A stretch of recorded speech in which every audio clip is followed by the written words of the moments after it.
All right, let's move on to the Sunday card, November 14th. We start at 1 p.m. Eastern. Atlanta Falcons 4-4, 3-1 on the road at Dallas Cowboys 6-2, 3-1 at home. We're at AT&T Stadium in Arlington, Texas. Excuse me. Let's take a look at the market that we're dealing with here in this Falcons spot. The Falcons finally cashed me a bet, man. Holy shit! They're so I don't know what the right word, but they always play the Saints tough, and they always, no matter how good they look, almost lose.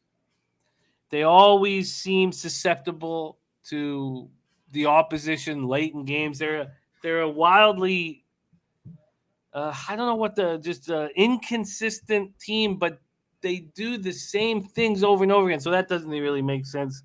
Calling them an inconsistent team. This total opened up at 52. It shot all the way up to 55. Wild. Falcons Cowboys opening up at 52. It shot up to 55, and Pinnacle leading the way to that over. Dallas opening up at -10. They're now at 10, 9, or 9.5. When we go to the cash flow in this spot, 3,682 tickets in. 44% of the tickets on the Cowboys, 82% of the cash. Then 68% of the tickets on the over, 90% of the cash. Falcons coming off a big 27-25 win in New Orleans, up 17-3 heading into the fourth. Even with Calvin Ridley unavailable, Matt Ryan looked as good as he's looked this year. 23-30, 343 yards, 2 touchdowns, 0 interceptions. Cordero Patterson caught 6 passes for 126 yards. Russell Gage caught 6 passes for 126 yards. Oh, no, that can't be. I'm just repeating the Cordero Patterson stats. My fault. I believe it was about 70 yards Russell Gage had. Let me just take that off completely. Kyle Pitts caught 3 passes for 62 yards, but their ground game was a disaster. 25 carries for 34 yards. They managed just 1 sack, but had 5 quarterback hits. Cornerback Kendall Sheffield left with a hamstring injury in the first half. He's not on the injury report. Linebacker Stephen Means hurt his knee and is listed as questionable this week. Defensive end Jonathan Bullard and center Josh Andrews missed last week, listed as questionable this week. And Atitakumpo Ogundeji left, and we thought there was an upper body injury, and it looked bad, but he's not on this week's injury report. Cowboys coming off a shocking, ugly 30-16 loss at home to the Broncos to snap their 6-game winning streak. It was glorious for us. Broncos plus the points cashed easy. The under cashed easy. The Cowboys' number 1 offense looked awful. Prescott returned after missing a game with a strained right calf. Couldn't get the Cowboys moving. 2 meaningless late touchdowns that avoided their worst shutout loss since 1985. It would have been their worst shutout loss at home since 1985. Prescott 19-39 for 232 yards, 2 touchdowns, 1 interception. That 4-game run with at least 3 touchdown passes long gone. Schultz led receivers with 4 catches for 54 yards. 0 for 4 on 4th down. Amari Cooper had his first drop of the season. And that was on a 4th down. They finished with a season-low 290 yards. Amari Cooper caught 2 passes for 37 yards. Zeke, slowed by this right knee injury.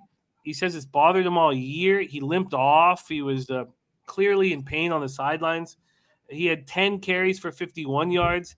When he wasn't playing, he had a large covering on his knees. A fucking drama queen, man.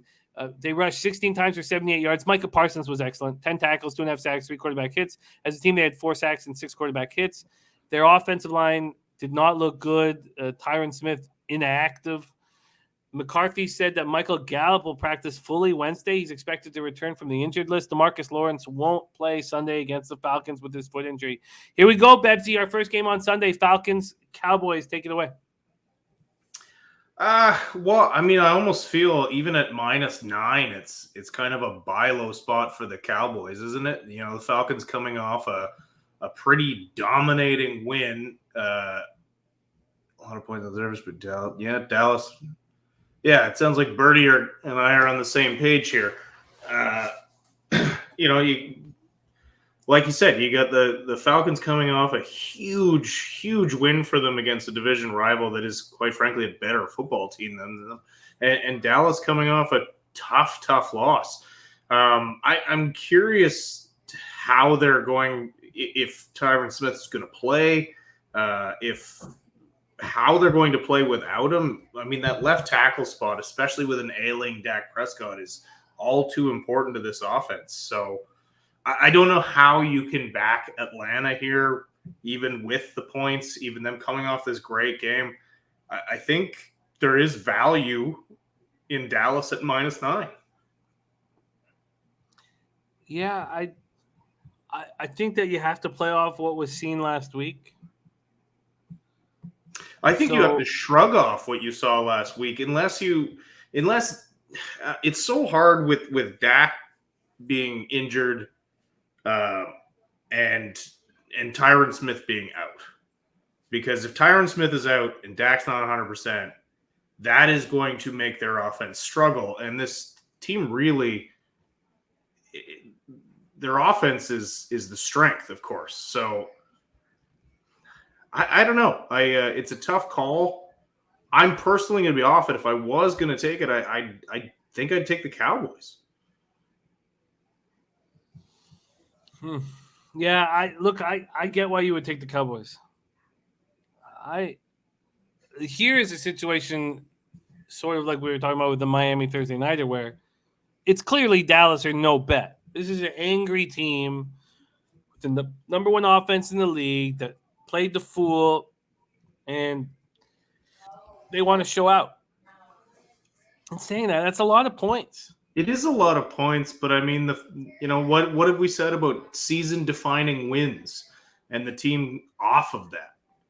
Now you're going on the road. You're going into Big D. I just don't know how. If Dallas's offense is healthy, who stops them? Look, I get it. I absolutely get it. Brady says, had the Falcons beat the Saints, I'd be on the Falcons here. Had the Falcons not beat the Saints, at this number. But we just saw the Saints in the same situation lay an egg versus the Falcons. Black Prescott says Falcons may put up a fight. Saints got real lucky to come back in that game, says Birdie. So it's I guess you're right. I don't want anything to do with it. I understand why the market's gone from 52 to 55. In saying that, I'm not going to take the ass end of the line. So and kudos to anybody who grabbed the 52, the over. I kind of feel the same way. I'm not going to jump in at 55. But kudos to the cappers out there. I know a few of you did grab that 52. So I almost bet this before the show started, this next game. Let me just see if it's moved here now. -120. I don't even know if this will be available after the show, to be honest. Talking about wanting to kind of reverse the situation from what we saw last week.